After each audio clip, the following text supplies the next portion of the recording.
Olá, boa tarde a todos. Meu nome é Agnes, eu sou farmacêutica e tesoureira da Associação dos Farmacêuticos do Rio Grande do Sul, da Afargs. E hoje é o nosso primeiro episódio do podcast da Afargs. Olá, meu nome é João Victor Laureano, sou vice-presidente da Associação dos Farmacêuticos do Rio Grande do Sul. É um prazer hoje estar aqui com vocês nesse nosso primeiro podcast, o primeiro de muitos, com certeza, aí que nós vamos fazer pela nossa Associação dos Farmacêuticos do Rio Grande do Sul. Então, no dia 21 de setembro, foi escolhido pela Associação Internacional do Alzheimer como Dia Mundial de Conscientização da Doença do Alzheimer em todo o mundo, para justamente fortalecer, para divulgar, para que a gente possa fomentar cada vez mais ações relacionadas a essa importante doença. Para isso, nós trouxemos hoje um convidado muito especial, o professor Eduardo Zimmer. O professor Eduardo Zimmer é farmacêutico, tem doutorado em bioquímica e é hoje um dos maiores pesquisadores na área do Alzheimer. Por isso, nós trouxemos ele para este dia, para justamente a gente marcar o dia 21 de setembro, iniciar o nosso podcast com o pé direito e também trazer aqui todo o conhecimento do Eduardo nessa área. Muito obrigado, Eduardo, por ter aceitado o nosso convite. Muito obrigado pelo convite, é uma grande honra estar aqui falando no primeiro episódio, né? Me sinto muito lisonjeado de poder falar um pouquinho sobre a minha carreira como farmacêutico, minha carreira como pesquisador. Muito obrigado. E para a gente começar, a gente gostaria muito de saber de ti por que o Alzheimer. Por que tu escolheu o Alzheimer para a tua carreira, para o teu objeto de estudo? Fale um pouquinho para a gente dessa escolha, da tua vida profissional. Essa é uma das respostas mais fáceis, eu acho, né? Quando a gente descobre o que a gente quer fazer na vida, né? A gente tem uma clareza para identificar por que a gente escolheu aquilo, né? E a minha história com a doença de Alzheimer, que sempre me fascinou, é a questão da memória, né? Você só sabe que você é a Agnes porque você tem memória. Você só sabe que você é o João porque você tem memória. Você só sabe as pessoas que você ama porque você tem memória. Nós somos as nossas memórias. Se algum dia a gente perde as nossas memórias, a gente deixa de ser. Então, investigar uma patologia que faz com que a gente acabe perdendo as nossas memórias é uma coisa, para mim, muito fascinante, né? E, obviamente, com esse viés de farmacêutico de tentar resolver problemas com farmacologia, com novos fármacos, né? Tentar impedir que as pessoas acabem perdendo quem elas são. Então, o que me fascina em estudar a doença de Alzheimer e tentar evitar que as pessoas tenham a doença de Alzheimer é a memória. Ótimo. E, Eduardo, diante desse fascínio todo, que a gente sabe que a tua carreira está sendo construída justamente por esse teu amor a estudar, uma condição tão importante que impacta tanto na vida das pessoas. Por que você acha tão importante o Alzheimer hoje, estar no centro dessas discussões relacionadas à saúde, das inovações, e tendo em vista esse dia, que é tão importante também para a conscientização da doença? Bom, legal. Essa ideia de o porquê Alzheimer, ela mais ou menos explica a importância de a gente entender melhor a doença e conseguir tratar essa doença de maneira efetiva, né? Ela está no centro porque ela é muito prevalente. Se a gente começar a pensar um pouquinho em números, né, a gente sabe que 1 em cada 9 com mais de 65 anos tem ou vão desenvolver, né, a fase clínica da doença de Alzheimer. Tem ou vai desenvolver a fase clínica. 1 em cada 9. A gente sobe um pouquinho mais para 85 anos, 1 em cada 3. Então, se nós 3 chegarmos aqui aos 85, provavelmente 1 vai ter a fase clínica da doença de Alzheimer, né? Então, a prevalência é muito grande e a expectativa de vida, como vocês sabem, ela vem aumentando, né? Então, a gente precisa começar a entender melhor a doença, arrumar estratégias para tratar a doença, como eu comentei para vocês, para viver na melhor idade, como a gente chama, né? Tendo nossas memórias e lembrando tudo que foi a nossa vida, né? Que a gente construiu durante a vida. E pegando esse gancho, assim, né? A gente sabe que desde a implementação, desde a pesquisa básica até realmente chegar na ponta da linha, uma inovação demora aí 17 anos, né? Então, o que você enxerga hoje como principal avanço nessa área de Alzheimer e que possa mudar esse paradigma que a gente tem hoje? Porque hoje, quando a gente fala do indivíduo com Alzheimer, a gente está falando de um indivíduo que está basicamente condenado. ele tem uma progressão, o máximo que a gente consegue é diminuir um pouquinho essa progressão, dar um pouquinho mais de qualidade de vida. Mas a família, principalmente, ela sofre muito com isso. Então, o que a gente tem de novidade assim, nessa área hoje que possa ajudar nisso? Essa pergunta é muito importante, né? A gente vai falar mais para frente um pouquinho de marcadores biológicos também, de biomarcadores que estão sendo desenvolvidos para um diagnóstico mais preciso e até precoce dessas patologias, né? Das doenças neurodegenerativas, a qual a doença de Alzheimer é uma delas. Mas o que aconteceu nos últimos anos é que a gente conseguiu entender melhor a doença, né? A gente sabe atualmente o que acontece no cérebro no paciente com a doença de Alzheimer, né? As alterações que ocorrem no cérebro. Sabendo essas alterações, a gente consegue começar a planejar fármacos de uma maneira mais racional, né? Desenvolver fármacos, olha, tem esse alvo aqui, vamos tentar tratar esse alvo. O grande boom em termos de pesquisa na doença de Alzheimer, ele tem um início mais ou menos ali em 2015. Por quê? Porque em 2015, nos Estados Unidos, os pensadores fizeram uma proposta para o Congresso americano e propuseram que em 10 anos eles teriam uma terapia efetiva para tratar a doença de Alzheimer. Nós estamos em 2024. Né? E aí a gente vai entender o que aconteceu nesses últimos anos. Né? Por muito tempo a terapia ela foi baseada em anticolinestéricos. O pessoal da nossa área sabe bem, né? Tem a donezepila, que é bastante utilizada. Está disponível também dentro do Sistema Único de Saúde. Né? Exato. E parece ser efetivo para sintomatologia, para melhorar os sintomas da doença, né? A gente tem a memantina também, que é um bloqueador de canal, NMDA, um sistema glutamatérgico, né? Então, esses dois fármacos, né? A classe dos anticolinestéricos, não só a donezepila, né? E a memantina, que é uma outra classe que algumas pessoas chamam de antagonista de NMDA, outros chamam de bloqueador de canal de NMDA, né? Uma coisa não bem definida como classe, né? Esses dois fármacos, eles vêm sendo utilizados, eles melhoram os sintomas, mas é uma coisa importante, eles não são neuroprotetores. Eles não retardam a progressão da doença. Eles melhoram os sintomas.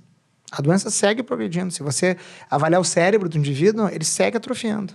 Só ameniza, digamos assim. Mesmo pegando um gancho assim, a gente sabe que tem várias teorias falando que esse excesso, né, de liberação de cálcio, ele causaria um aumento dessa toxicidade desse neurônio e tudo mais. A memantina não diminui essa morte neuronal, porque é uma das teorias que tem, né? Mas a gente, ao mesmo tempo, sempre se pergunta, porque, no final das contas, a gente vê que não diminui progressão. Não diminui. O que a gente tem, né, é que a gente tem essa melhora dos sintomas, né? Essa hipótese da memantina, de como ela funcionaria, né, ela envolve, bem técnico aqui, né? Envolve essa ideia de que o glutamato, que é o principal neurotransmissor excitatório do cérebro, vai hiperativar os neurônios, vai abrir o canal de cálcio, vai entrar cálcio pra caramba e vai matar o neurônio, né? A memantina bloqueia essa entrada de cálcio, né? Mas que essa excitotoxicidade, ela tá presente na doença, né? É uma coisa que bastante debatível ainda também, né? Se a maioria dos neurônios morrem por causa de excitotoxicidade ou não, né? Então, a priori, elas não são neuroprotetoras. O cérebro do indivíduo continua atrofiando, né? Esse é um conceito interessante, né? Porque quando a gente fala de doença neurodegenerativa, de neurodegeneração, a primeira coisa que a gente pensa é morte de neurônio. É ou não é? E, na verdade, não é. Sinapse. Né? A definição de neurodegeneração é perda do volume cerebral, atrofia cerebral associada com disfunção sináptica. Esse é o conceito mais atual de neurodegeneração, que já leva em conta que a gente não tem só neurônio no cérebro, né? Legal. Então, a gente tem esses dois fármacos aí, os inibidores de acetilcolinesterase e a memantina, um bloqueador de canal, estão sendo utilizados há muito tempo já. A memantina, acho que foi aprovada em 2004 pelo FDA. Cerca de 20 anos no mercado. Funcionam, para a grande maioria das pessoas, para melhorar sintomas. Não impedem a progressão da doença. A doença segue progredindo. Né? E hoje também, né, Eduardo, se você for pensar quando as pessoas começam a ser diagnosticadas. Né? Esse ponto é importantíssimo, né? Mas vamos pensar assim, ó. A gente tem ali, a 2015, a ideia de ter um fármaco efetivo. começa investimento massivo, né? Em pesquisa em doença de Alzheimer, tá? Se entende melhor a doença. Aí a gente começa a desenvolver fármacos mais focados para a doença, que a gente chama de os modificadores de evolução da doença, né? E aí se pensa nas proteinopatias que envolvem a doença, tá? Então, para entender só o conceito, né? Uma doença neurodegenerativa, normalmente ela é caracterizada por atrofia cerebral, disfunção sináptica, neurodegeneração, tá? E o outro ladinho dela, não interessa a doença neurodegenerativa que seja, Alzheimer, Parkinson, Huntington, todas elas têm uma proteinopatia associada, que é o quê? Uma proteína que se dobra de maneira errônea e forma um grumo insolúvel no cérebro. É bem importante a gente falar nisso, né? Porque as teorias do Alzheimer hoje envolvem duas proteínas principais, que é a proteína tau e a beta-amiloide, né? Para falar isso para o pessoal também entender um pouco mais do que a gente tem dessas teorias e também entender o quanto realmente essas teorias... Porque quando a gente começa a estudar, eu mesmo me questiono muito sobre isso. Porque tu vê lá mau funcionamento de ApoE, o que está acontecendo, mas ainda não se tem muito claro isso no meu ver, né? Isso é claro realmente para você que está lá na pesquisa ou realmente isso ainda exige a gente saber mais para explorar? Porque ainda parece, na minha opinião, que a gente precisa descobrir algo a mais desse processo, né? 100%. Acho que esse questionamento e essa observação é muito importante, né? A gente tem essas proteinopatias na doença de Alzheimer, são essas duas. Então, a característica da doença é a neurodegeneração mais acúmulo de beta-amiloide e de tau no cérebro. Esses grumos insolúveis, né? Para o pessoal entender que está nos ouvindo aqui, doença de Parkinson seria degeneração, neurodegeneração, né? Atrofia de algumas regiões do cérebro, associado com outra proteína, que é a alfa-sinucleína. Né? Huntington, mesma coisa, atrofia e uma outra proteína, huntingtina. Então, isso que caracteriza a doença como doença neurodegenerativa, né? Entretanto, a questão de que muita gente sugere que o início da doença seja nessa deposição, nesse acúmulo de placas de beta-amiloide, né? É uma coisa bastante debatível atualmente. A gente sabe que quem tem Alzheimer tem as placas no cérebro. A gente sabe que quem tem Alzheimer tem os emaranhados de tau no cérebro, emaranhados neurofibrilares de tau. Então, o indivíduo que tem Alzheimer, ele tem essas proteínas no cérebro. Agora, se elas são causa ou não, a gente não sabe, né? O consenso que a maioria dos pesquisadores acreditam é que eles sejam realmente as causadoras da doença, porque a doença de Alzheimer familiar, tá, que é 2 a 3% dos casos, ela ocorre em pessoas que têm mutações em proteínas, em genes associados com proteínas do processamento do beta-amiloide. Ou no APP, que é a proteína precursora de amiloide, ou nas secretases que clivam essa proteína. Então, quem tem Alzheimer familiar vai desenvolver a patologia, a mutação genética num gene associado com o metabolismo da beta-amiloide. Então, isso leva as pessoas a acreditarem que o Alzheimer esporádico, esse que a gente está conversando agora, 98% dos casos, né, seja causado por algum erro no metabolismo da proteína beta-amiloide. Isso é o consenso, né? Obviamente, você vai ter uma grande parte dos pesquisadores achando que não. Essa proteína é só um marcador de que já aconteceu a patologia, né? Mas o consenso atual é que o início da patologia é essa alteração no metabolismo da proteína precursora de amiloide que vai causar a formação de placas de beta-amiloide. E pegando esse gancho, assim, hoje a gente tem algum biomarcador que consiga já prever isso? Porque acho que a única forma realmente de você ter certeza é fazer uma necrópsia pós-mortem depois para ver se realmente é aquilo ali, né? Certeza absoluta, mas a gente tem, me corrija se eu estiver errado, mas a gente tem também alguma forma hoje de usar algum biomarcador para poder identificar isso e a gente poder ganhar tempo ou iniciar antes esse tratamento desse paciente para não esperar que essa degeneração... Porque basicamente pensa o seguinte, a gente já terminou com as conexões das sinapses ali. Agora, eu entrar com tratamento, o que eu posso oferecer mais para esse paciente? Eu teria que começar esse tratamento muito antes para proteger isso, né? E o que a gente tem hoje de biomarcador assim nessa área? Pode dar spoiler aí, pesquisas. Eu acho que isso é a coisa mais importante, né? A gente começou falando sobre memória, né? E memória é uma coisa que a gente acaba... a nossa vida, né? Se o neurônio que guarda uma memória morre, a memória morre junto, né? Então, esse ponto é muito importante. A gente não pode esperar a pessoa perder todas as suas memórias para depois a gente tentar tratar, né? Que memória essa pessoa vai ter, né? Vamos fazer com que ela crie novos neurônios. Quem sabe esses novos neurônios não tenham a informação da vida dela, né? Então, essa questão acho que é das mais importantes de todas, né? Os fármacos atuais, pelo que a gente tem entendido da doença, a gente pode comentar esses novos, que recém foram aprovados no FDA agora, que estão em avaliação aqui na Anvisa, né? São fármacos que visam remover as placas de beta-amiloide. São os anticorpos monoclonais? Exatamente. Né? Então, tem 2 aprovados pelo FDA, né? Com aprovação completa, full approval do FDA, né? O lecanemab e o donanemab, que são fármacos que removem placas de beta-amiloide. Tá? Estão aprovados atualmente. Já vamos conversar se eles funcionam ou não, né? Mas eles estão aprovados. O aducanumab não está também? O aducanumab foi e saiu. Saiu agora, então. Saiu. A Biogen resolveu retirar o aducanumab. Né? Então, ele foi o primeiro aprovado pelaquela aprovação que eles chamam de... E acelerada. Essa mesmo. Acelerada. Accelerated approval, baseado em biomarcadores, né? É bem controverso, né? Os estudos ali com as microhemorragias e tudo mais. Isso tem... Mas se vocês pararem para pensar, olha o que a gente comentou aqui, né? O indivíduo que vai ter a doença de Alzheimer, ele vai ficar 20 anos com aquele gruminho insolúvel, né? Se formando no cérebro. 56 semanas você vai lá e tira o grumo, óbvio vai ficar um buraco no cérebro. Microhemorragias. Vai ficar um buraquinho no cérebro e você vai causar uma microhemorragia. Você vai arrancar. Sim. Vai arrancar aquela placa com o auxílio das células imunes do cérebro, né? A microglia vai lá e acaba comendo a plaquinha, né? Agora, o quanto isso realmente tem de impacto? Isso é legal. Isso é legal por quê? Porque o que acontece? Esses fármacos, eles foram testados em indivíduos que já têm sintomas, né? Para a gente entender bem o que a gente quer falar de sintoma, tá?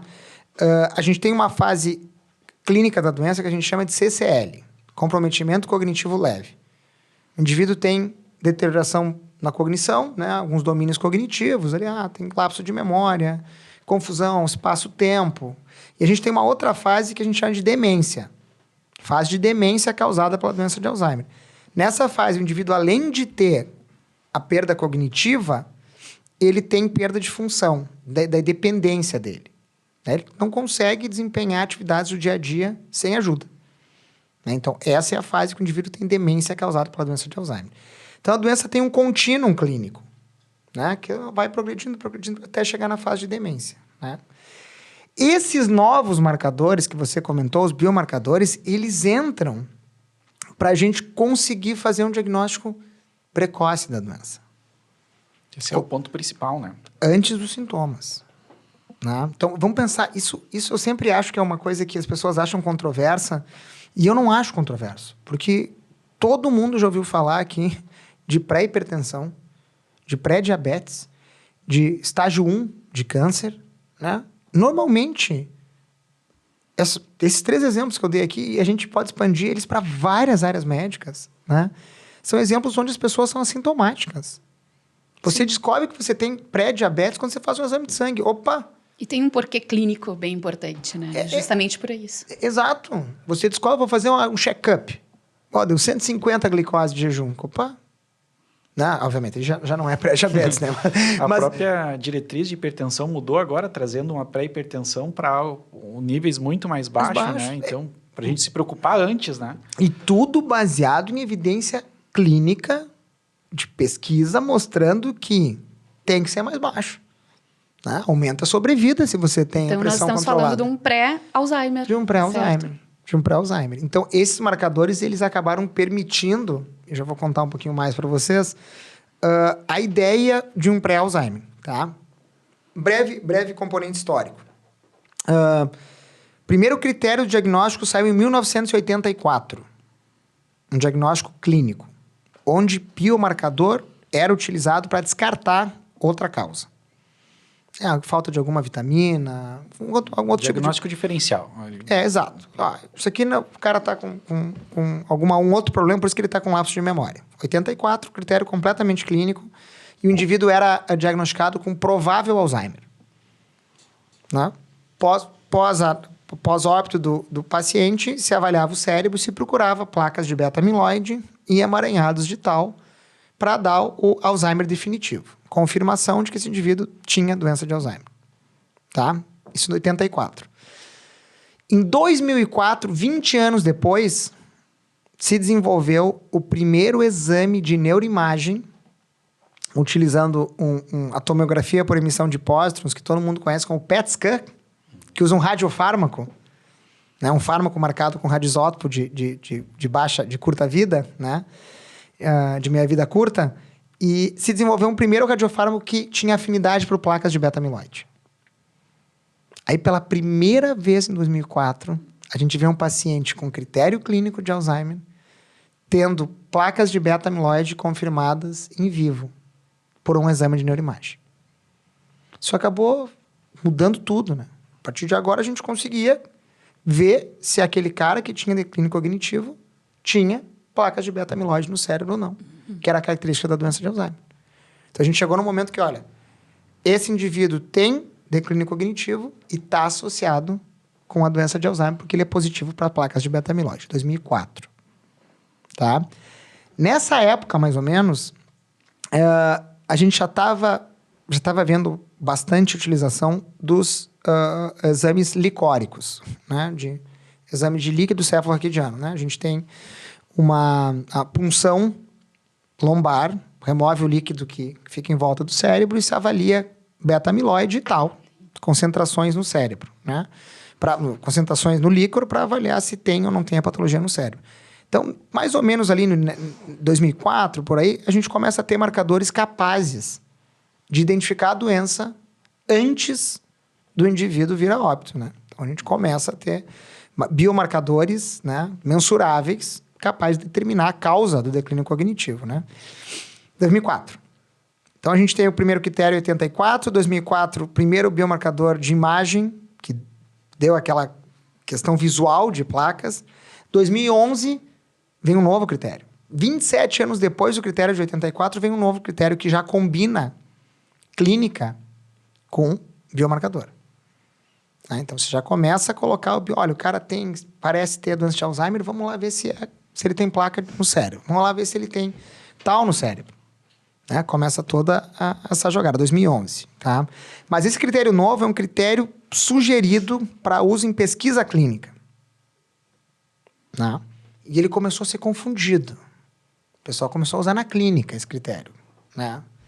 De 2011, né? Que envolvia marcadores, né? 7 anos depois, 2018, veio uma grande revolução.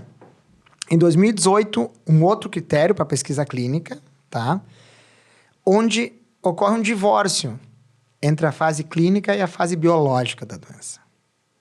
Então, a gente tem uma fase biológica, o pré-Alzheimer, onde o indivíduo é positivo para os biomarcadores, mas não tem sintoma. E a fase clínica, onde o indivíduo começa a apresentar sintomas. Né? Isso em 2018. Né? A definição biológica da doença de Alzheimer. É muito recente, né? A gente está falando de coisas dos últimos anos, né? Não, nós vamos chegar um mês atrás agora. Né? Nós vamos chegar... Porque agora tem um novo. O novo está sendo apresentado agora em setembro. Daqui 10 dias vai ser a apresentação do novo critério em Tóquio, no Japão. E fica aqui a dica para quem está nos acompanhando, a importância de a gente trazer inovação em tempo real. Antes mesmo de estar publicado aí, ser levado, a gente já está trazendo aqui no podcast, né? Legal demais, porque a gente tem um dos pesquisadores do grupo aqui, que é o Cristiano Aguzoli, que vai no Japão, financiado pela agência, apresentar os trabalhos que a gente está desenvolvendo aqui. Ótimo. Os trabalhos são coordenados pelo Instituto do Cérebro, que é um grande parceiro dos nossos estudos aqui em Porto Alegre, né? E, bom, 18 a gente tem o divórcio. Biológico e clínico. Né? Ainda para pesquisa clínica. Né? Mas em 2018 esses marcadores já estavam sendo utilizados, porque desde 2014... o radiofármaco para amiloide tinha sido aprovado pelo FDA. O EMA aprovou logo depois. Então, eles estavam aprovados, o pessoal começou a pedir, né, o exame. Né? Sim. O primeiro radiofármaco para placa de beta-amiloide aprovado no Brasil pela Anvisa foi em abril de 2022. Então, atualmente, a gente tem um radiofármaco disponível que a gente pode utilizar para identificar se o paciente é positivo ou não para beta-amiloide. Né? Esses critérios, desde 2018, né, eles têm essa questão de positividade, mais ou menos, né? O indivíduo é amiloide positivo e amiloide negativo. É tal positivo, é tal negativo. É dicotomizado, né? Neurodegeneração positivo, neurodegeneração negativo. Mais ou menos assim que funciona o critério, né? Agora, em 2024, há um mês atrás, veio um novo critério proposto, tá? Pela Associação Americana de Alzheimer, junto com o Instituto de Envelhecimento do NIH, né? A UNIA. E esse critério já não é um critério para pesquisa clínica. É um critério para uso clínico. Aplicado mesmo. É. E esse critério propõe uma fase pré-clínica da doença, o pré-Alzheimer, o Alzheimer biológico, tá? Onde os indivíduos que são positivos já têm a doença no cérebro, né? A grande crítica desse critério é as pessoas dizem, a gente não sabe quem vai evoluir para a fase clínica ou não. A gente pode entrar nesse debate aí, que é um debate bastante importante também. Mas tem muita evidência nova de diversas coortes no mundo todo, mostrando que se você é positivo para amiloide tal, para as duas proteínas do cérebro associadas com a doença de Alzheimer, e você não tem sintoma nenhum, 6 anos depois, 75% dos indivíduos desenvolvem o primeiro sintoma. Tá? Então, a dupla positividade tem valor prognóstico, né? Tem valor preditivo. Então, a gente acha que isso vai acabar sendo o que vai permitir que a gente faça um diagnóstico pré-clínico e tenha esse tempo de intervenção. Que, inclusive, justifica o investimento, né? Exatamente. Não, e justifica pelo seguinte, né? Esse é um dos pontos. Ser só amiloide positivo parece não ter valor preditivo em 6 anos. Né? Se é amiloide tal positivo, em 6 anos, 75% desenvolve. Esses 6 anos é porque foi o tempo que se Foi avaliado. acompanhou ou porque a gente... Pode ser tempo. que tenha mais. Pode o ser, tempo exato. que já foi avaliado. Pode ser que daqui, sei lá, daqui 12 anos, se é só amiloide positivo, já você sabe, ó, 12 anos depois você vai ter 6 sintoma. anos é a linha do tempo que O nós estudo. temos hoje para dizer. É isso que a gente Pro tem. estudo, exatamente. Daqui 1 ano vai ser 7 e assim por diante. Na verdade, nós já estamos em 10 anos, né? Tá. Esse é um estudo que foi feito até 6, que é um dos dados, é uma Nature Medicine super importante de um grupo holandês que utilizou 7 coortes, né? Então, ele acabou botando várias coortes juntas e viu que é isso que a gente sabe.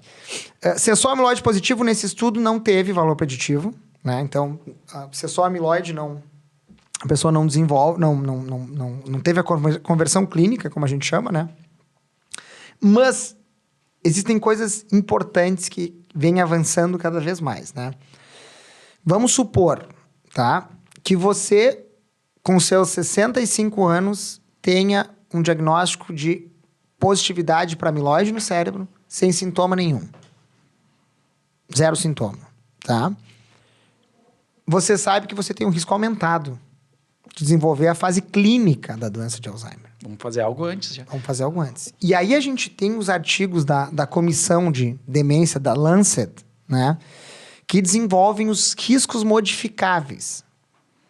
São 14 Os fatores de riscos. que são modificáveis. Isso é muito importante, né? Porque não é para todos que a gente consegue definir esses riscos modificáveis, né? No Parkinson, por exemplo, a gente não tem vários fatores de risco, mas a gente não consegue definir qual a porcentagem que cada um ou quanto de impacto cada um tem, né? Não, e na doença de Alzheimer, a gente consegue bem. Eu sempre trago uma colinha aqui, porque eu acho importante a gente até ver esses dados, né? Uma coisa bastante legal, né? De a gente entender o que está acontecendo. A gente acabou de ter atualização desses fatores de risco, né? Mas eu vou citar um em cada fase da vida que eu acho que é legal de a gente entender, né? No início da vida, fator de risco modificável, educação formal. Olhem onde é que a gente está. Cognitivo, né? Sim. Olha onde a gente está. Educação formal é protetor para desenvolver a doença de Alzheimer no futuro. Então, se a gente quer prevenir que nossos idosos tenham doença de Alzheimer, a gente tem que investir em educação, gente. Olha, Começa pela base, né? pela base. E tem que ser no início da vida e tem que ser educação formal, né? E eu acho que isso é importante. A gente tem um artigo agora que vamos contar a novidade, né? Vamos contar a novidade. Spoilers. Tem um artigo que hoje foi resubmetido. Nesse exato momento, eu tenho um aluno que estava terminando de colocar os documentos, o artigo, e que a gente desenvolveu um estudo com quase 50 mil pessoas. 50 mil pessoas, deu uma batida no microfone aí. Tudo certo. E quase 50 mil pessoas de vários países da América Latina. E pegou essas pessoas, pegou vários riscos associados, modificáveis, né? E jogou dentro de um modelo de aprendizado de máquina, de inteligência artificial. E perguntou, qual é o maior risco para declínio cognitivo na população brasileira? Tá? Se você pega esse modelo e coloca uma população americana, dos Estados Unidos, né? O maior risco normalmente é a idade. Quanto mais velho, maior chance. Idade e sexo. As mulheres têm mais doença de Alzheimer, né? A gente fez o mesmo modelo e botou a população brasileira. O maior risco para declínio cognitivo da população brasileira é educação. Escolaridade. Então, você imagina... Incrível. Os países, né, que a gente chama de os de alta renda, né, eles acabaram já resolvendo o problema da escolaridade, né? Sim. A gente não resolveu ainda. Né? Então, se você me perguntar como é que a gente previne doença de Alzheimer, a primeira coisa que eu vou te dizer é educação, gente. Educação. E aí a gente entra num conceito que a gente chama de reserva cognitiva, que a gente pode até comentar um pouquinho mais por que a educação acaba prevenindo. Outros fatores de risco, por exemplo, hipertensão, diabetes. Né? O indivíduo que é positivo para doença para amiloide, ele tem que ter hipertensão e diabetes controlada.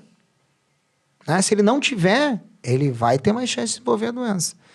Bebida alcoólica em excesso, fumo, né? Cigarro, né? São todos fatores de risco. Exercício físico, sedentarismo. São todos fatores modificáveis que aquele indivíduo... Obesidade. Né? São todos fatores de risco que aquele indivíduo que é positivo para amiloide, ele não pode. Não pode ter. Agora entrou no consenso novo da Lancet, no artigo novo da comissão, que saiu agora, um mês atrás, entrou LDL, alto como fator de risco, e entrou problema de visão. Problema de visão. No final da vida. Né? No final da vida. O problema de audição é clássico já, né? Sim. O hearing loss é uma coisa associada com demência bem clara, né? E o problema de visão entrou no fim da vida. Depois dos 65, você começa a declinar muito a visão, é fator de risco para demência também. Então, assim, identificar o indivíduo antes dos sintomas, mesmo que a gente não entre direto com algum fármaco, a gente pode trabalhar nos fatores de risco modificáveis. Que, pasmem, a ideia é que 50% dos casos podem ser evitados, só com fatores de risco modificáveis e controles de comorbidade com fármaco daí, né? Hipertensão, diabetes, por exemplo. Então, esse é o panorama que justifica um diagnóstico precoce, né?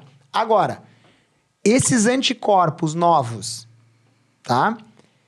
Que na fase clínica da doença, quando o indivíduo já tem declínio cognitivo, parece não funcionar muito bem, a gente não sabe a performance deles no indivíduo que é positivo para biomarcadores e não tem sintomas. Porque esses anticorpos monoclonais, eles são testados no início, né?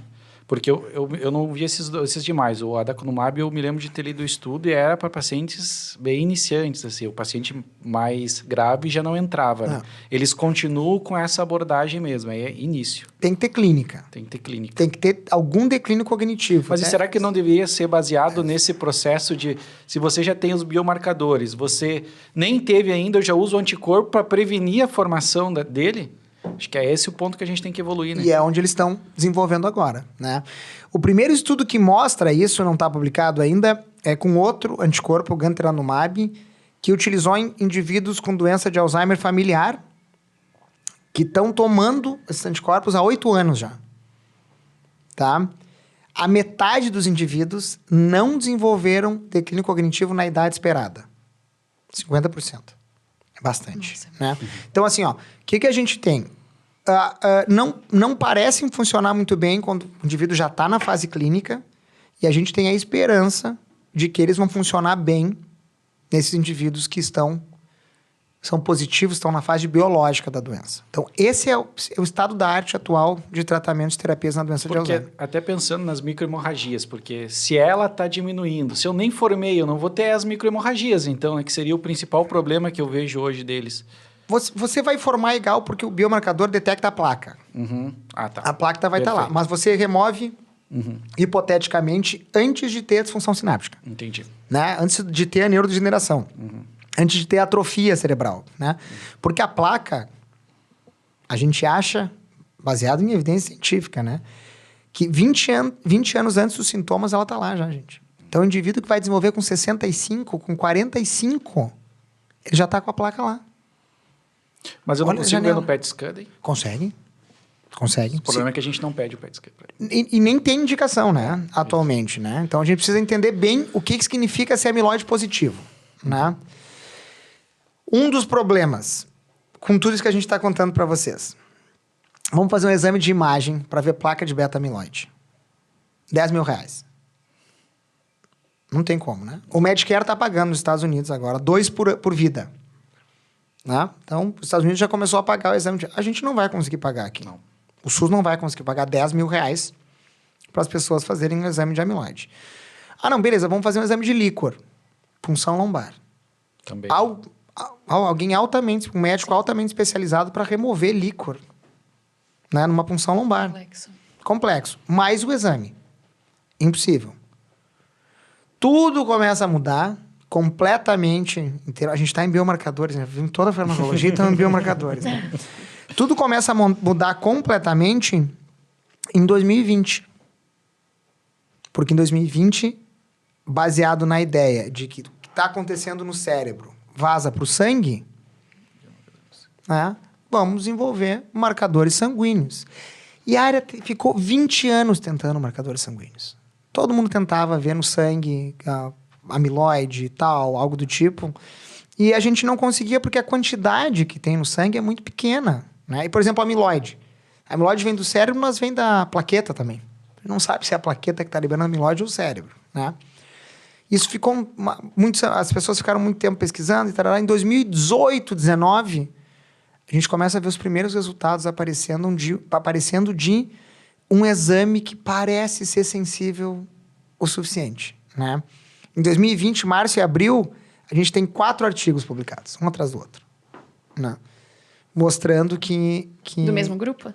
Grupos diferentes. Um deles eu estava bastante envolvido, né?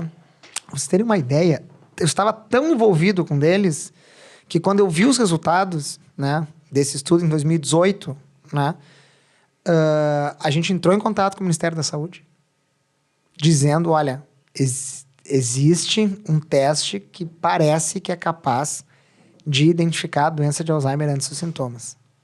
E a gente mandou o projeto, conseguiu falar com o Ministério da Saúde, enviou o projeto para o Ministério da Saúde, que é o mesmo projeto que a gente vai conversar em algum momento, né, em 2018.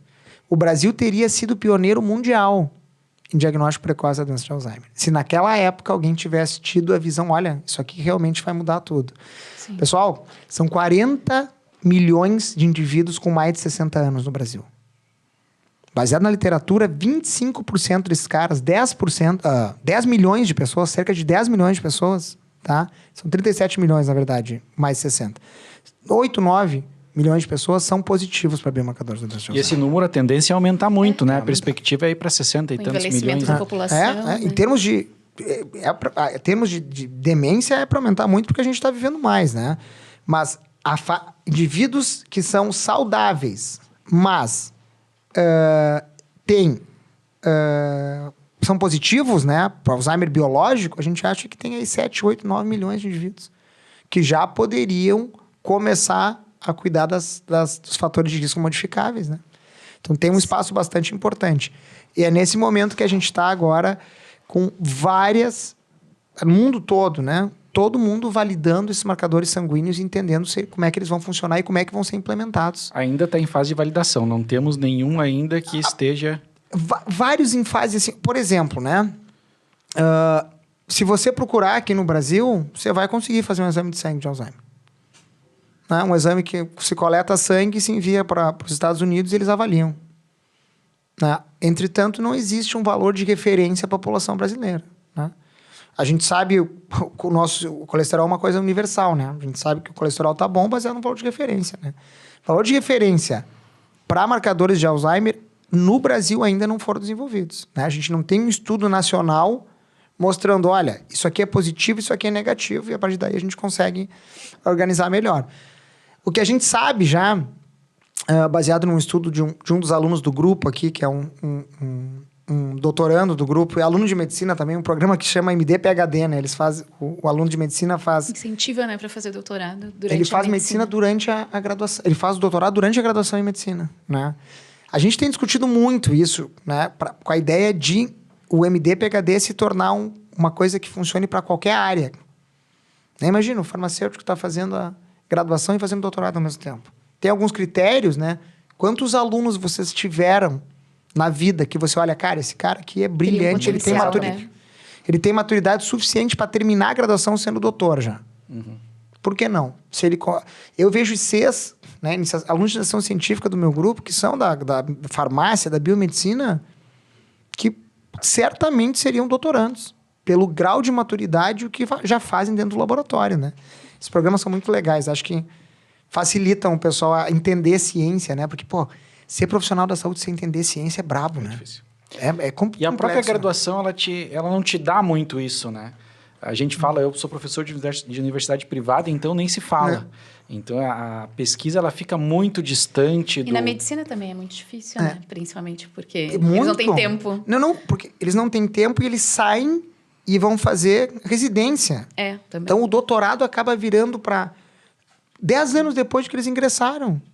Né? Então, é importante ter essa chance. E assim, né, gente? A importância de entender o método científico na nossa era de desinformação é Sim, muito pra importante. Você ser um profissional crítico, né? Você pegar da saúde baseada em evidência, poder compreender os estudos e aplicar isso na prática é essencial hoje. É muito importante. Acabei desviando o assunto quando a gente falou de MD-PhD, né? Mas esse aluno, ele mostrou um estudo muito bacana que... ele mostrou que se você pega um indivíduo que tem aquela fase que eu falei para vocês, que é o CCL, indivíduo que tem comprometimento cognitivo leve, né? Você tem que descobrir a causa, né? Por que ele tem aquele CCL. E, às vezes, parece ser doença de Alzheimer, mas você não tem certeza. Para ter certeza, você precisa achar placa de beta-amiloide, né?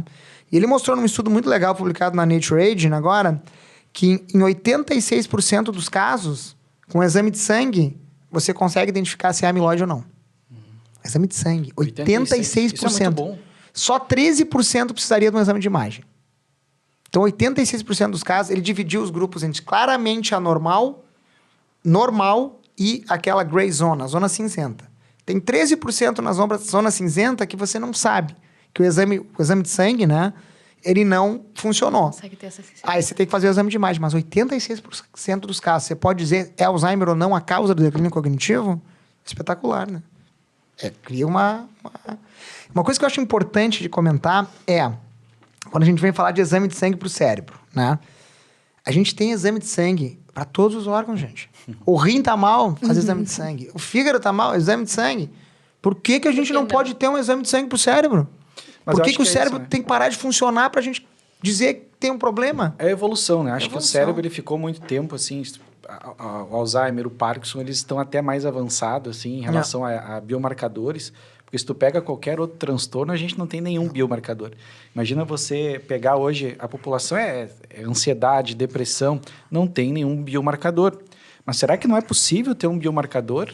Saúde mental, né? Então, assim, esse avanço muda a regra do jogo, a forma como nós tratamos esse paciente, né?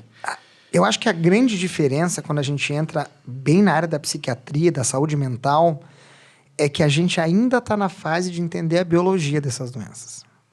Né? Tem hipótese das monoaminas, existe um monte de ideia sobre o que acontece no cérebro, mas a gente não tem uma amiloide, não tem uma tal. Né? Então, a psiquiatria, a gente está na fase de entender a biologia. Né? Aproveitando o Setembro Amarelo, né? Nós estamos justamente nisso, na questão da conscientização, de compreender, né? E de tornar aquilo ali, trazer à mesa, digamos. Exato. Que não é, né, um problema que deve ser anulado, mas sim a gente tem que falar mais e cada vez mais deixar elucidado. Popularizar, né, gente? Essas doenças do cérebro, né? Doenças não, porque na psiquiatria é transtorno, condição, né? A gente não tem chama controvérsias nesse aí, se é doença ou transtornos, mas é transtornos. O próprio DSM traz como transtorno. Você sabe que eu perguntei para um psiquiatra amigo meu, eu devo chamar de doença neuropsiquiátrica ou transtorno ou condição neuropsiquiátrica? Ele falou, só não chama de doença quem não vê paciente. Exatamente. Para ele é claramente uma doença, mas a gente não chama porque não sabe as causas, né? Não tem um marcador que indica, olha, esse cara tem... E eu acho que esse é um desafio. Né? Saúde mental, que é um fator de risco altíssimo para doença neurodegenerativa, Essa era a minha pergunta. é um inclusive. desafio. Qual dos transtornos mentais que tem mais associação com Alzheimer? Tem alguma relação assim ou não? A grande maioria tem. Todos? Mais em termos de magnitude, eu não vou saber te dizer exatamente, mas saúde mental é fator de risco, sempre que se avalia é fator de risco para doença neurodegenerativa, né? Para qualquer outra, na verdade, que a gente olha, todas elas estão Não, e associadas. diabetes, lembra que se dizia, né, que tinha um tipo de diabetes específico, que seria o diabetes relacionado ao Alzheimer. O diabetes tipo 3, Tipo né? 3. Do cérebro, que faz sentido em algumas situações, porque a gente tem uma disfunção da sinalização de insulina no cérebro do paciente com Alzheimer, que leva à formação de tal também. Então, existe uma outra coisa que é interessante, que vocês estão comentando agora. Um dos estudos mais interessantes que foi apresentado agora na Filadélfia em agosto é um estudo utilizando liraglutida, que é aquele é um GLP-1, né? Obesidade. Exato. Né? Então, que também é utilizado para diabetes, né? Então, parece ser promissor, né? Teve uns resultados interessantes mostrando que parece que tem um efeito benéfico, né? Então, essas drogas, os GLP-1 aí vão entrar com bastante força, eu acho, nos próximos anos para tratamentos de Alzheimer, porque eles têm no cérebro um efeito, não pode-se dizer anti-inflamatório, né? Mas, quem sabe, pró-resolutivo, né? Eles reduzem a inflamação no cérebro, né? Esse é um conceito super novo também, que está muito na moda, né? Se você tem amiloide no cérebro e tal no cérebro, e o cérebro é positivo para marcadores inflamatórios, você tem uma progressão mais rápida da doença, né? Então, o conceito de neuroinflamação entrou muito nos últimos anos também, na doença de Alzheimer, né? Mas saúde mental, gente, é fator de risco sempre para doença neurodegenerativa. Em todos os estudos que você for procurar, Um outro fator de risco que eu acho importante, que está nesses modificáveis, e que, para mim, é bastante interessante, é a questão de isolamento social. Isso é clássico em idoso, né, gente? Sim. Né? Uma coisa que tem que evitar é isolamento social. Nós somos seres sociáveis, né? A gente vai ficando velhinho e vai perdendo contato com as pessoas. Não pode. Mas a maioria dos pacientes hoje são institucionalizados, né? Lá no final, isso será um aumento de progressão por essa... E aí que a gente entra no mais interessante, tá? Isolamento social é fator de risco e se sentir só é fator de risco também. Sim, tu pode estar com vários outros idosos, mas enfim, tu vai se Mas se sentir você não ou sente abandonar. que você pertence, se você vai para algum lugar onde você vai, que sejam outros idosos, mas você sente que é minha turma, tô em casa aqui. Né? Agora, tá lotado de gente, se sentir sozinho também é fator de risco. Né? Então, uma linha bastante tênue, e aí que a gente tem que ter bastante cuidado, eu acho. E a doença de Alzheimer impacta bastante também aqui no estado, né, Zimmer? Eu vejo tanto o nosso perfil também epidemiológico, né, quanto também o quanto que o estado investe em serviços, enfim, no idoso, e até recentemente tinha, né, na Secretaria Estadual de Saúde a questão das unidades amigas do idosos e tal. E eu vejo um potencial muito grande da atuação do farmacêutico também nesse cenário, né? Tu falaste pra gente dos fatores de risco, do quanto que a gente consegue, de repente, na prevenção primária, o farmacêutico que está ali na assistência, né, já que acolhe esse paciente, que dispensa medicamentos para esse paciente, ele já consegue também estar trabalhando esses pontos, né, com a pessoa. Exatamente. Né, de como que ele pode, enfim, melhorar a qualidade de vida dele nesse momento de vida. E também, recentemente, o grupo de vocês estava vinculado a algum projeto com a secretaria, né? Em relação à questão de detecção precoce do Alzheimer. Comenta um pouco pra gente como é que é esse projeto. Muito, muito legal. Eu acho, né, sendo um entusiasta do SUS, né, que prevenção primária e secundária no SUS para doenças do cérebro e transtornos do cérebro, né, do cérebro e da mente, o sistema está pronto para fazer isso. Eu digo, em termos, é só a gente conseguir implementar os protocolos, né? Obviamente vai ter mais investimento? Vai. Mas no fim das contas a gente acaba retornando rapidamente esse investimento. A gente costuma dizer que cada $1 gasto, tu economiza 5. Exato. Então a conta fecha muito, né?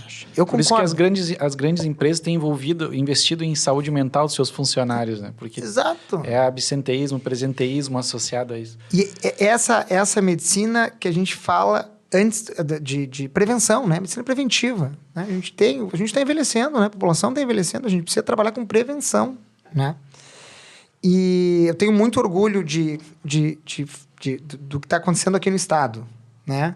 Então, o Rio Grande do Sul é o primeiro estado do Brasil a ter um plano estadual de demência. Que maravilha. O plano vai ser apresentado agora dia 27 de setembro. Primeiro estado, gente. De todos os estados do país, o primeiro que tem um plano estadual. Inovador. É demais, né? Então, o que está acontecendo no Rio Grande do Sul é muito marcante para mim, né? E o Rio Grande do Sul, obviamente, está envolvido no plano estadual de demência. A pesquisa faz parte desse plano, né? A gente tem uma lei que foi aprovada agora em 4 de junho, que também fala sobre as demências, né? E até o fim do ano, a gente espera ter uma lei nacional de demências. Um plano nacional de demências. Né? Até o fim de 24, até o fim de 25, eu acho. Até o fim de 25 tem que estar implementado o Plano Nacional de Demências. Tá? 25 ou 24? Acho que não, 25. Até o final de 25. Mas o Rio Grande do Sul foi o primeiro. Esse plano, Zimmer, ele é bastante transversal, assim, não só ligado à área da saúde, então, pelo que tu fala, né? Pesquisas, Exatamente. Todas as políticas, digamos, relacionadas Exatamente. É um plano bem amplo, né? A ideia é que a gente consiga bater em todas as áreas, né? No estadual aqui do Rio Grande do Sul, tem uma área de pesquisa bastante importante, né? E o Estado, né, a Secretaria Estadual de Saúde, ela foi muito generosa com a gente, né? Lembram quando eu falei para vocês do primeiro exame de sangue lá em 2018, que a gente veio no Ministério da Saúde e começou a debater? Esse debate, ele vem ocorrendo desde 18, né? E meados de 2022, a gente chegou numa discussão muito bacana, o projeto andando, e vamos conseguir desenvolver o estudo, e travou na falta de recursos para comprar um grande equipamento. Né? Recurso de capital, que a gente chama, para comprar um grande equipamento para poder fazer esses exames. Para vocês terem uma ideia, esse equipamento que a Secretaria Estadual de Saúde nos doou, né? Junto com a FAURGS, foi uma grande parceira, a FAURGS que acabou recebendo o equipamento, né? Ele consegue identificar um cubo de açúcar numa piscina olímpica. Com precisão. Né? A gente tem proteínas ali na casa de 10 picogramas por ml, pra gente que é farmacêutico aqui. É uma coisa inacreditável. Né? E a gente precisava comprar esse equipamento, não conseguia, o Ministério falou, a gente não vai poder seguir o projeto porque não tem capital. Aí a gente conseguiu começar uma movimentação política, né? Para falar com a Secretaria Estadual de Saúde, né, com a ajuda de um dos deputados, Eduardo Loureiro, que é um grande parceiro nessa área, lá da minha região de Santo Ângelo. E a gente conseguiu falar com a Secretaria Estadual de Saúde e eles resolveram doar um equipamento de R$1,5 milhão. R$1,5 milhão, né, que a Secretaria resolveu ajudar, investir. E hoje em dia o equipamento está funcionando no Instituto de Ciências Básicas da Saúde da URGS. Está lá instalado e pronto para começar um grande estudo de validação de biomarcadores sanguíneos na população gaúcha. Olha aí. Né? Onde a gente vai conseguir extrair os valores de referência para ver se funciona mesmo. Né? E depois a gente espera expandir esse estudo para vários estados do país. Né? E é interessante que o equipamento atual que a gente tem, ele permite que a gente avalie 100 amostras por hora. É super bom, cara. Um equipamento. Uhum. Você imagina, se você coloca um equipamento centralizado, laboratório central de cada capital, um equipamento, você consegue ter uma estratégia para fazer rastreio. Sim. E tentar... Bastante impacto. Bastante impacto. Sempre pensando nisso que eu estou dizendo para vocês, né? De a gente utilizar pós-validação, né? Da mesma maneira que a gente utiliza os outros marcadores para as outras doenças. Né? Você não dá o diagnóstico da doença. Você fala, olha aqui, camarada, você vai precisar mudar um pouquinho a sua vida, senão você vai ter diabetes. Uhum. Né? Tentar criar a mesma... Obviamente, isso aí está envolvido diretamente com popularização do conhecimento. Né? Imagina, a pessoa recebe, você é positivo para amiloide. Hoje em dia o cara vai achar, nossa, tem Alzheimer. Né? Não, gente, quer impedir que você tenha a fase clínica da doença. Então é bom você saber com antecedência para a gente conseguir impedir que você Sim, desenvolva. trabalha a educação em saúde, né? Exato. Promoção da saúde para justamente essa conscientização. E aí, a gente ainda não está falando dos anticorpos, né? Se os anticorpos se mostrarem efetivos, gente, é uma doença terminal, é que nem câncer. Né? Você prefere o quê? Né? Ah, mas tem o lobby da indústria e tal. Pessoal, a gente está falando de pessoas que quando tem a doença, perdem suas memórias. Né? E o que é você sem memória? Exato. é muito simples para mim. Voltamos para a pergunta inicial. Eu sempre penso, cara, isso é uma coisa que eu sempre penso e eu falo, e é uma coisa que me pega num lugar muito, muito forte, né? Eu tenho um filhinho de 2 anos e 3 meses, cara, sabe? Cada vez, cada aprendizado que ele tá tendo, eu olho para ele e falo, cara, não quero esquecer nunca mais disso, cara. Sabe? Tudo que amanhã que ele acorda e deita do meu lado na cama, às 5 da manhã, eu olho, cara, eu não quero terminar a minha vida sem lembrar disso aqui, cara. Então, é muito sensível a gente pensar que a gente pode perder. Me emociono falando. Tu vê que muda a minha... Porque, cara, é sensível para mim. Eu vivo trabalhando com essas pessoas, né? Então, eu consigo entender o que é o drama de um familiar que tá vendo o pai que não lembra mais, né? Eu tenho um amigão que é um jornalista que escreve sobre doença de Alzheimer, que é o Fernando Aguzoli. Né? Ele escreveu alguns livros, aí vocês podem procurar, os livros são maravilhosos. E ele largou tudo para cuidar da avó. Ele estava no meio da faculdade de jornalismo, largou tudo para cuidar da avó. E ele fala uma coisa, uma vez ele contou um pouco da experiência dele com a avó, e ele fala uma coisa que é uma coisa muito chocante, assim, só para quem vive sabe, né? Ó, a avó tem Alzheimer. Falaram para ele, não, vou cuidar da avó. E aí ele falou que largou tudo e foi cuidar, viver com ela, né? Como cuidador, que é o termo que é utilizado, não sei se é o melhor termo, mas é o termo utilizado. E ele começou a viver com a avó, e a avó ia esquecendo, e não sei o quê, e ele começou a transformar aquilo numa aventura para ele e para a avó, e a avó esquecia das coisas, e ele, ao invés de dizer, tá errado, a avó, ele transformava numa brincadeira, ele foi tendo uma vida, sabe, fazendo a avó não... Pegou um problema e transformou com leveza, digamos assim, né? O certa dia... leveza. Até o dia que a avó esqueceu quem ele era. Ele falou, tu nunca está preparada. Sim. Né? Um dia eu chego, entro na casa, olha, o que tá me olhando? E a minha avó estava me olhando assim. Eu brinco que a gente tem que cuidar do cuidador, né? Tem que ter um olhar, porque senão esse cara também vai sofrer muito com isso, porque ninguém está preparado para isso, né? Então, não, ninguém tá. E ele falou... Principalmente na doença do Alzheimer, né? Porque as pessoas vão esquecer de, inclusive, tomar o tratamento. Não, que é um né? outro... Que é o grande problema que eu acho que o farmacêutico tem uma janela de atuação gigante aí, porque você trabalhar a adesão da pessoa que tem Alzheimer... Na verdade, não é com a pessoa, né? É com o familiar. É com o cuidador. O cuidador ou o familiar. Se deixar para a pessoa, não tem como. Então, acho que assim, a gente está quase se encerrando, mas a mensagem que ficou ali, né, do papel do farmacêutico, né, que a gente precisa mostrar isso. O que o farmacêutico ele pode fazer? Eu acho que com esse avanço, a gente precisa primeiro se capacitar para entender, né, essa patologia, para a gente entender o que a gente pode estar fazendo, entender os fatores que a gente pode modificar, por exemplo, já trabalhar isso, porque vai ter que ter uma educação muito grande. Como que eu vou conseguir chegar e explicar? Porque ele não vai receber todas essas informações. E a gente ali, como farmacêutico, precisa se colocar nesse lugar, de passar as informações, de deixar aquele processo, que é um processo doloroso, mas um processo mais tranquilo e bem informado para o paciente ser um protagonista, ou o cuidador ser um protagonista daquele cuidado, né? E além do tratamento, né? Eu acho que nós, como farmacêuticos, nós, sim, temos que compreender muito bem o tratamento, né? Todas as suas possibilidades, inclusive o tratamento não farmacológico, que tu comentaste muito bem, mas a gente tem que pensar nessa pessoa, né? Quem é a pessoa que tem a doença, que está ali convivendo com essa doença, né? E os cuidadores, que também são muito envolvidos nesse caso.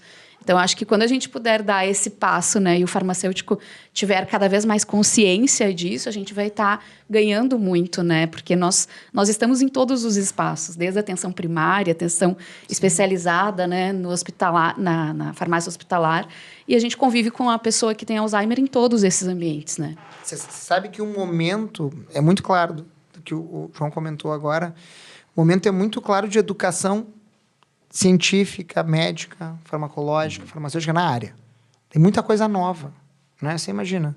Há 5 anos atrás, a gente não tinha nada desses biomarcadores, não tinha nada desses fármacos. Não podia nem trazer isso na academia, então não pode nem cobrar que quem esteja lá saiba disso, né? Precisa de uma capacitação grande, popularização do conhecimento sobre doenças do cérebro, importantíssimo, e uma capacitação para entender o que é um biomarcador positivo e entender esses novos fármacos que estão vindo. E a implementação dessas novidades como política, né? Sendo que faz parte do Plano Nacional de Demência.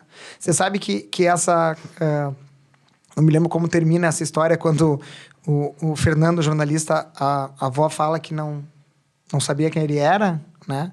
Ela responde da seguinte maneira, ele fala, você não sabe quem eu sou? E ela fala para ele, eu não consigo lembrar quem você é, mas tem algum lugar aqui dentro me dizendo que eu te amo muito.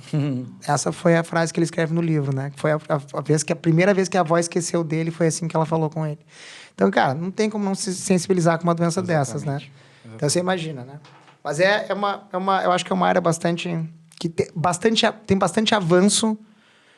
E eu acho que os próximos anos são promissores, hein? E é muito bacana pra gente estar conversando contigo que está realmente fazendo esse papel de trazer esses avanços pra gente. Isso instiga muito e deixa a gente muito feliz de encontrar colegas, né, farmacêuticos aí fazendo a diferença, que isso vai modificar a vida de outras pessoas. Esse teu trabalho que tu está fazendo, ele vai modificar a vida das pessoas, para que mais pessoas tenham acesso realmente a diagnóstico, a tratamento, enfim, a melhores condições, porque a gente precisa disso, né?